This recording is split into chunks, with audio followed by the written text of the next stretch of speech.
There's a myth going round town that when you get older you just sit down and start rocking. Just rocking. Hi everyone, welcome to In Praise of Age. My name is Serena Wiesner. I'm a gerontologist and I focus on healthy aging and community-based programs. I'm so happy to have you here to talk about keeping the voice healthy as we age. I'm joined here today by two wonderful speech pathologists from the Duke Voice Care Center, Caroline Banca and Kristen Page. And I'll let the two of you introduce yourselves a little bit more. We're so happy to be here today, Serena. I'm Caroline Banca from the Duke Voice Care Center. We are part of the Department of Head and Neck Surgery and Communication Sciences with Duke Health. I am a speech-language pathologist, and my specialty within that is voice therapy, so I call myself a voice therapist. At the Duke Voice Care Center, we work as a team with the ENT doctors, the otolaryngologists, to evaluate and treat voice disorders. I've worked with voice disorders for about 20 years with a broad range of populations. It's wonderful work to do. Welcome.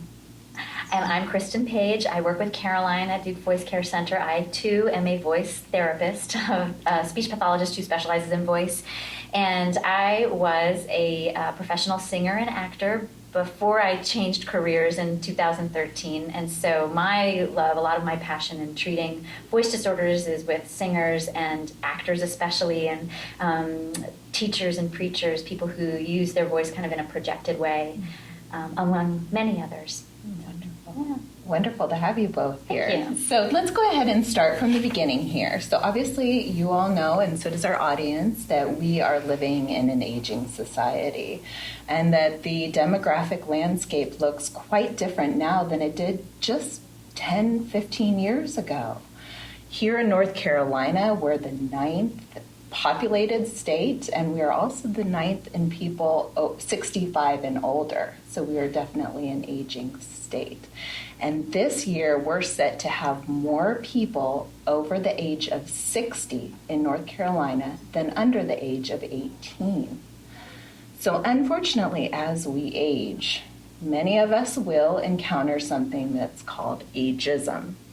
And this is something that's really important for us all to be aware of and to be prepared for, because it can have an impact on us and on our health.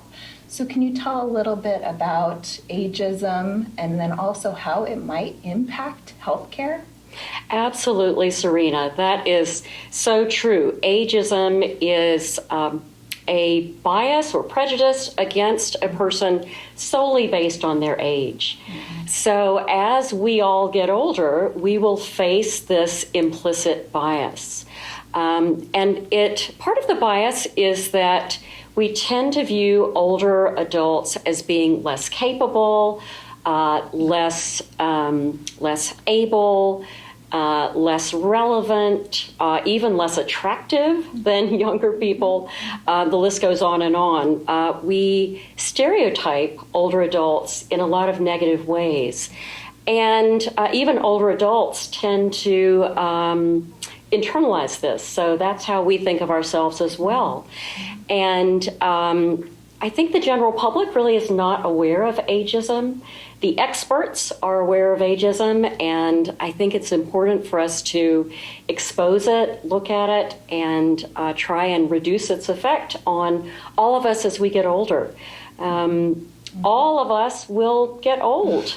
If we're lucky. If we're lucky. If we're Absolutely. lucky, we will get old. And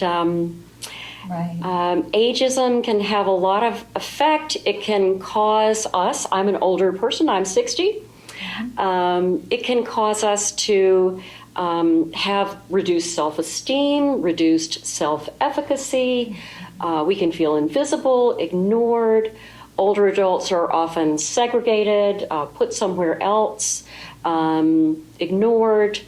Even in healthcare, a lot of our norms are really directed towards middle-aged adults. Mm-hmm. And older adults have some different needs, and we need to start paying attention to that and thinking about how we can make healthcare work better for older adults.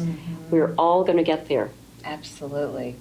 And I know it's very frustrating if you go to a healthcare system, to a clinician or something, and it's kind of dismissed as, oh, you're just getting old, or you're just, this is normal. And for many people, that's not the case. It's not always normal. And I know you'll talk to us today about how some voice changes are not normal. And so that's something that we all need to That's be aware right. of. And I think ageism has caused us in the past to accept a lot of the process of aging without question, which is not to say, of course, we're going to get older, we'll all die.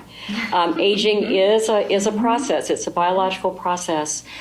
But the more aware we are, we can affect how healthy we are as we grow older. And not just through individual decisions or being a disciplined person, but also through public policy changes that promote those health goals early on. This is not any particular person's fault. This is something we're doing as a society and that we need to address as a society. Right. Absolutely. I think that's so incredibly important. Thank you for emphasizing that. So I do want to just kind of move into your areas of expertise and talking about voice and voice changes as we age. I have to admit, even as a gerontologist, this was something that was not really on my radar, but it's something that's incredibly important. So tell us a little bit more about why voice changes are so important for us to be aware of. Absolutely. I think a lot of people are not aware of voice changes, and in anybody, a voice problem can have a huge impact. The voice is what connects us to the world. This is how we express ourselves. This is how we earn our livelihood. This is how we communicate our joys, our sorrows, our information, everything. As we grow older, voice problems in older adults are especially impactful and can really lead to social isolation.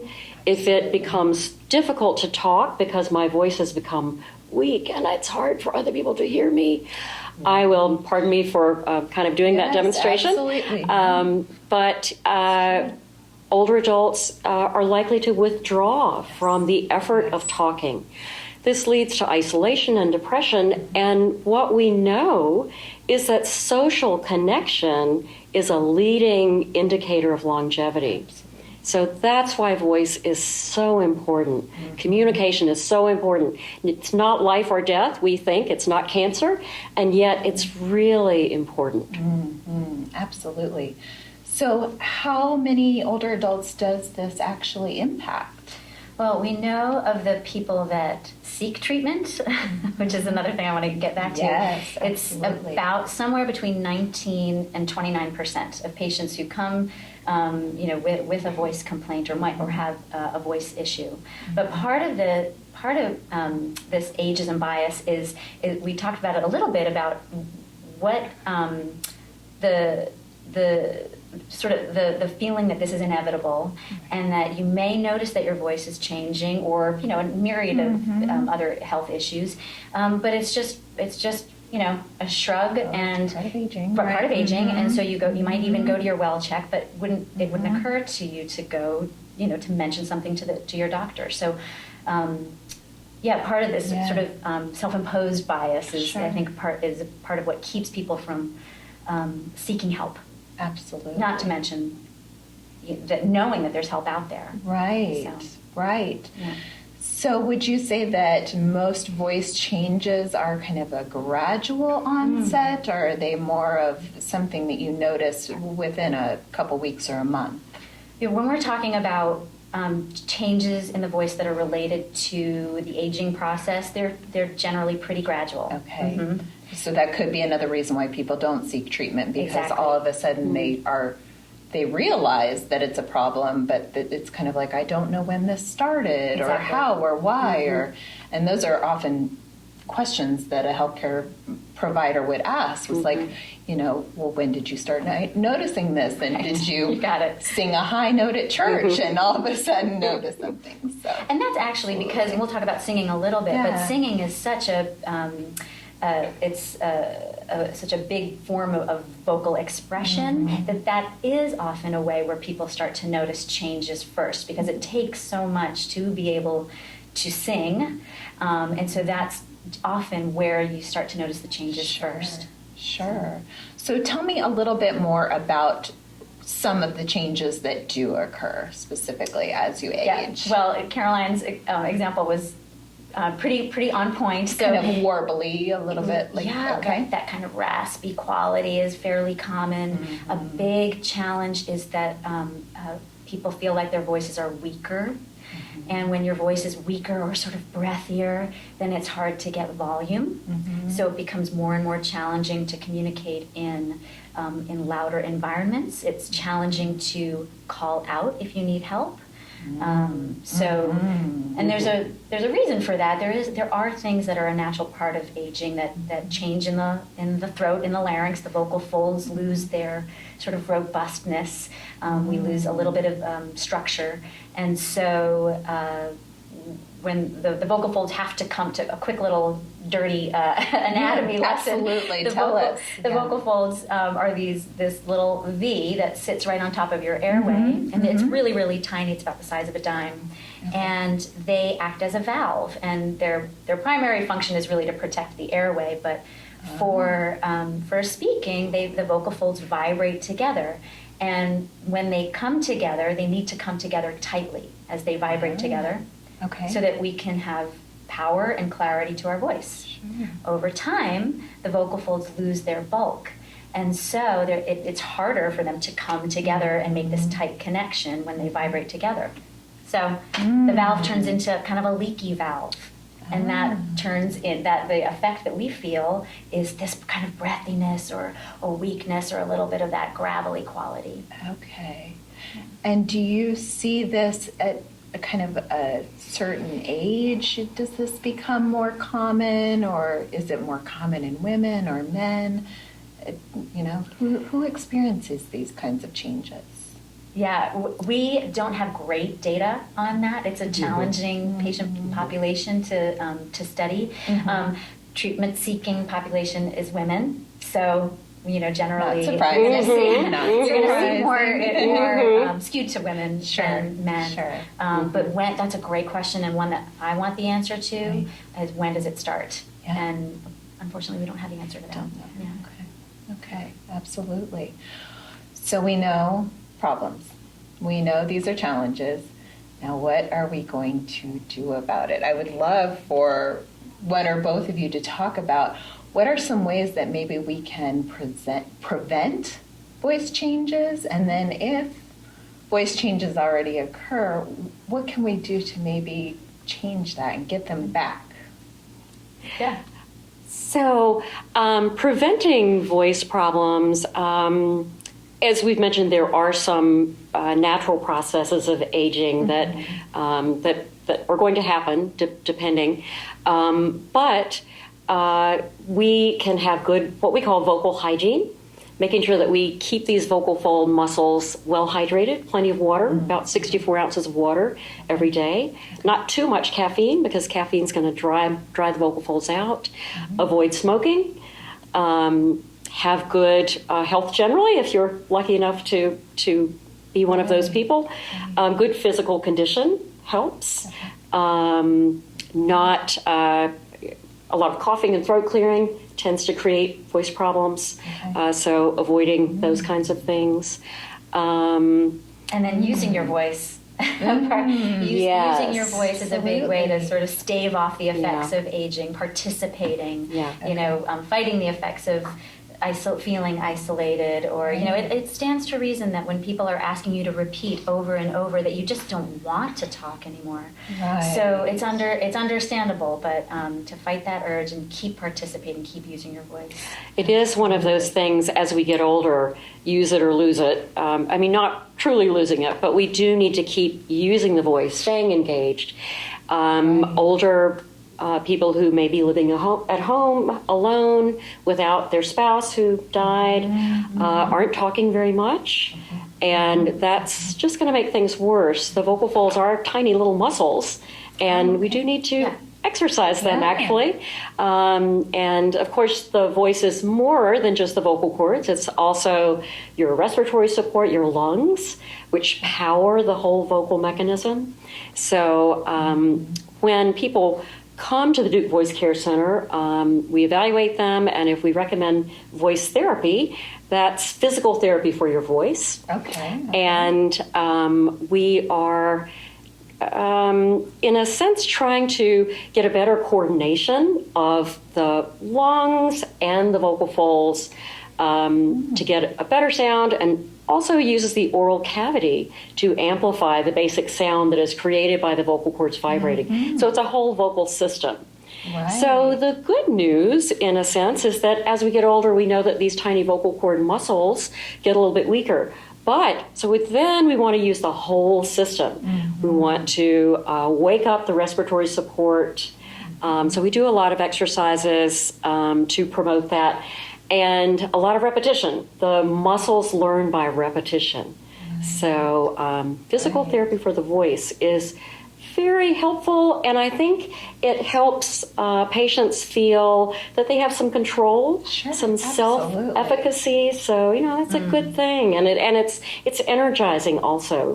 It's a whole body thing, and the voice needs to be energized and feels good.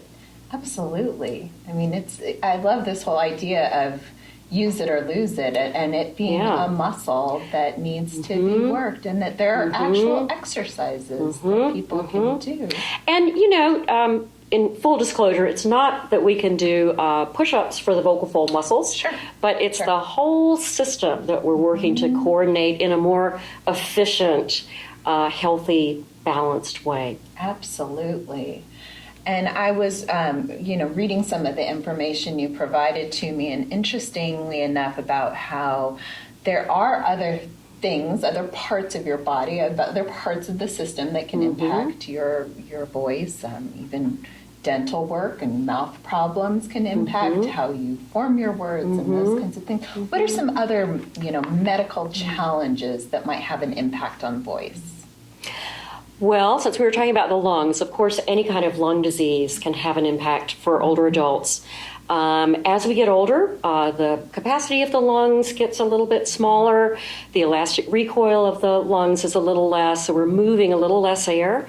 Anybody who has chronic obstructive pulmonary disease, COPD, emphysema, even asthma, those kinds of things will make our respiratory support a little bit less for speaking. But so that's one. As we get older, we tend to have a little bit more acid reflux and sometimes more allergies. Those are two common culprits that can cause more irritation to the vocal folds. Absolutely. And those of us in North Carolina with allergies know about all the clearing and the throats. The allergy hotspot, one of them, that's for sure. Absolutely. Also, as we get older, there are some other neurologic diseases like Parkinson's disease, which has a vocal component. Parkinson's disease often shows itself with a very weak voice, a weak, breathy voice, sometimes even a tremor. There's the hand tremor, sometimes a tremor in the voice. So Parkinson's disease can have a vocal component.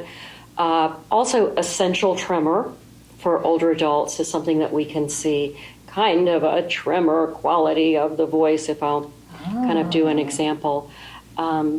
So, and also because older adults, of course, tend to have more chronic diseases, we are taking more medication. So the problem of polypharmacy raises its ugly head. And one of the things that it does is adds to the dryness that we feel. And hydration is important to keep those vocal folds vibrating well. Absolutely. Okay. Now, I don't know about you two, but anytime I have any kind of health problem, I immediately think of cancer. Right. You know, if my knee hurts, I must have cancer. If my back hurts, I must, So I know that there are people out there who are like me and who maybe have something wrong with their throat, or they feel something different, or their voice changes.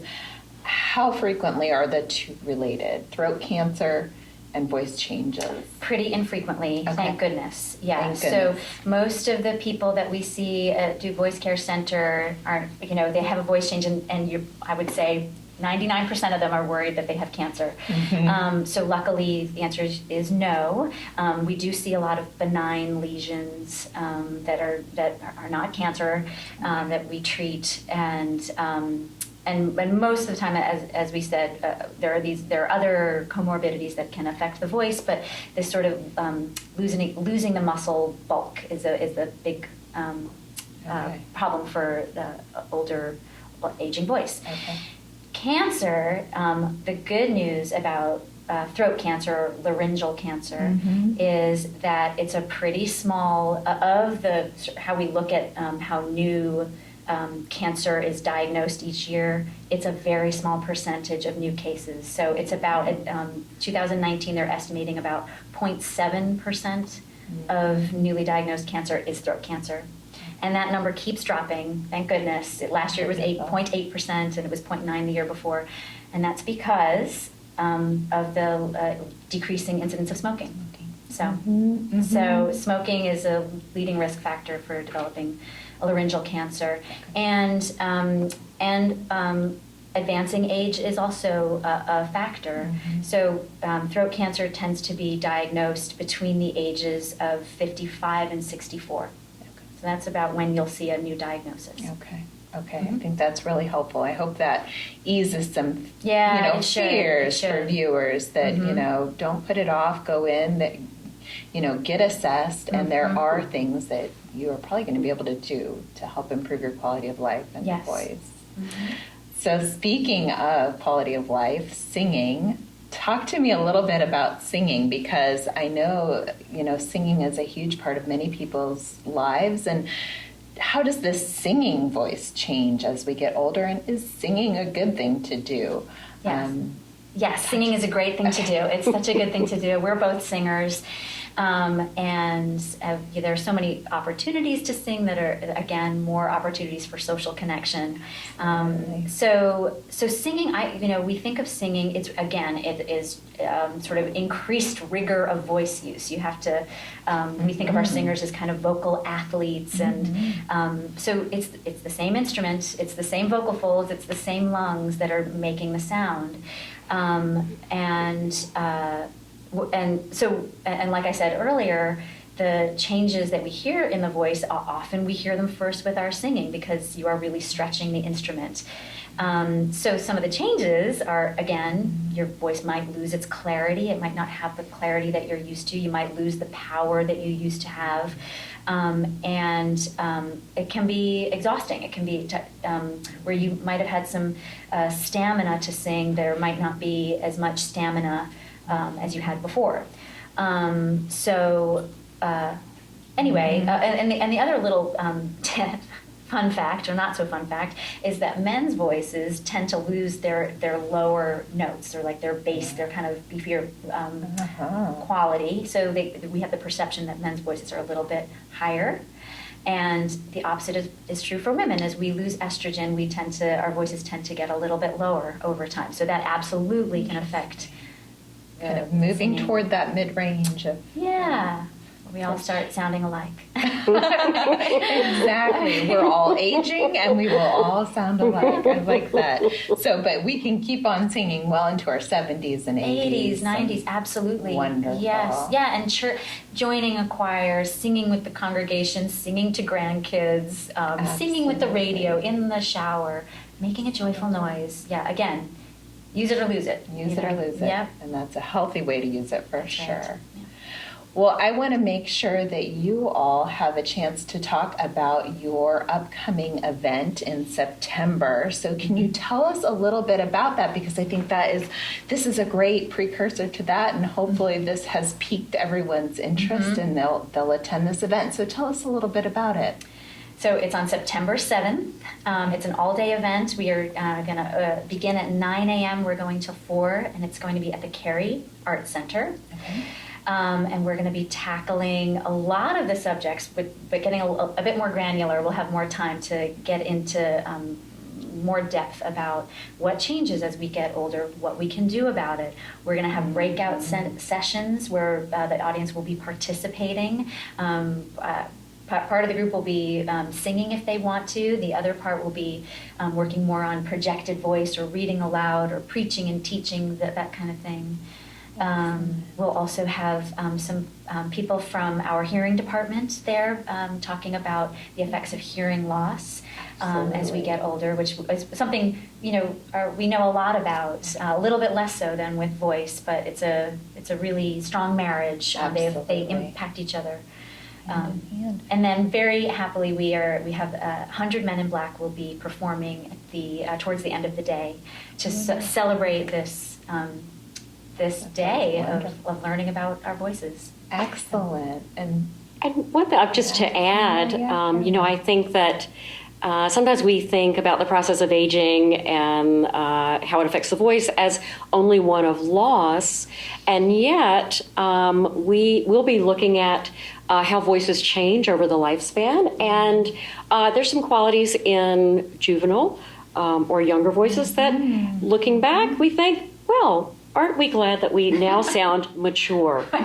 We sound like people who are grounded and who know what we think, and so we're going to appreciate the journey of our voices as we've gone from young to middle age to older, and we'll be listening to some famous voices and celebrating our own voices. Celebrating, and talking about voices, for those of us who are working and those of us who are not working. Right. Using your voice all the time and maybe less than what you Absolutely. used to. So sure. So we're so excited, Very and please go online, dukehealth.org /your voice. That's the best way to get tickets. Excellent. We hope that we'll see a lot of you there. Absolutely. Absolutely. Is there any limit in how many people can attend? I mean, is this something they need to, okay, so register quickly. We chose Get Cary Art online. Center because it's a great space. They've got a lot of options for us, but it is limited. So Great. Well, Caroline and Kristen, thank you so much for being here and for this wonderful knowledge. I know I have learned a lot. I hope all of you have learned a lot. Thank you so much for joining us here, and we'll see you next time. thank you. We paid our dues all those years, and it's so nice to be switching gears. It's a grand new century, and it's the senior life, the senior life, the senior life for me.